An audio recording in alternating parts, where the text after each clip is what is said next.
Kehidupan alam memang sangat menakjubkan. Tidak semua yang bertahan hidup harus besar dan kuat.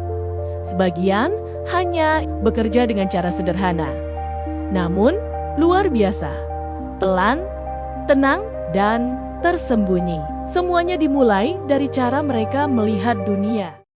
Bunglon tidak melihat dunia seperti kita. Saat tubuhnya diam, kedua matanya bergerak ke arah yang berbeda. Satu mengamati mangsa, yang lain mengawasi sekeliling. Perubahan warnanya bukan sekadar menyamar. Itu adalah respons terhadap cahaya, suhu, dan apa yang sedang ia rasakan. Saat waktunya tiba, bunglon tidak mendekat. Ia menyerang dari jarak jauh. Dalam sepersekian detik, mangsanya sudah tidak punya pilihan. Kakinya tidak melangkah sembarangan. Setiap jari mencengkeram dengan presisi. Ekor membelit, menjaga tubuhnya tetap seimbang. Bunglon tidak terburu-buru. Gerakannya pelan, terputus-putus, seolah menjadi bagian dari daun dan ranting di sekitarnya. Katak tidak hanya bernapas lewat paru-paru, kulitnya ikut bekerja. Saat tubuhnya diam di tempat lembab, oksigen masuk langsung melalui permukaan tubuhnya. Lompatan katak bukan gerakan acak, energi disimpan di kaki belakangnya, lalu dilepaskan sekaligus. Itulah sebabnya tubuh kecil ini bisa melompat berkali-kali panjang tubuhnya sendiri. Suara katak tidak keluar sembarangan, ia diperkuat oleh tubuhnya sendiri. Kantung di leher mengembang, mengubah udara menjadi gema yang bisa terdengar jauh di malam hari. Katak hidup di dua dunia, air dan darat. Tubuhnya menyesuaikan keduanya, tanpa harus memilih satu tempat saja untuk bertahan hidup. Marlin hitam. Ikan ini tidak berenang pelan. Tubuhnya diciptakan untuk melaju.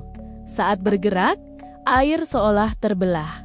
Setiap dorongan ekor mengubah tenaga menjadi kecepatan. Di laut terbuka, ikan marlin hitam adalah salah satu makhluk tercepat yang pernah ada.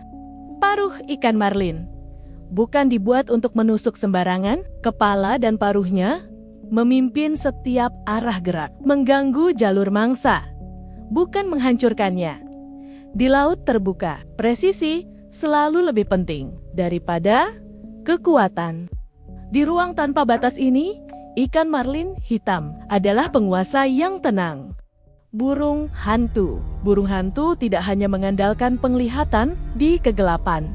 Pendengarannya bekerja lebih dulu. Dengan posisi telinga yang tidak sejajar, ia bisa menentukan arah suara secara sangat presisi. Burung hantu tidak terbang dengan bising. Sayapnya dirancang untuk meredam suara. Saat melayang di udara malam, gerakannya nyaris tak terdengar. Mangsa tidak mendengar bahaya datang, hingga semuanya terlambat. Burung hantu tidak menoleh seperti hewan lain. Saat tubuhnya diam, kepalanya bisa berputar jauh untuk memperluas pengamatan tanpa berpindah tempat. Ia memetakan sekelilingnya. Malam tidak membatasi pandangannya, justru memberinya keunggulan. Burung hantu berburu dengan sabar. Ia memilih diam, mengamati, dan menunggu saat yang tepat. Ia membaca setiap gerakan kecil di malam hari. Malam memberinya waktu, dan kesabaran adalah senjatanya. Bagi burung hantu gelap adalah rumah. Kura. Di alam, tidak semua kekuatan terlihat jelas. Ada yang bertahan dengan diam, ada yang bergerak tanpa suara, ada yang hidup lebih lama karena tidak terburu-buru. Masing-masing makhluk memiliki caranya sendiri untuk menyesuaikan diri. Dan itulah kekuatan-kekuatan yang tersembunyi.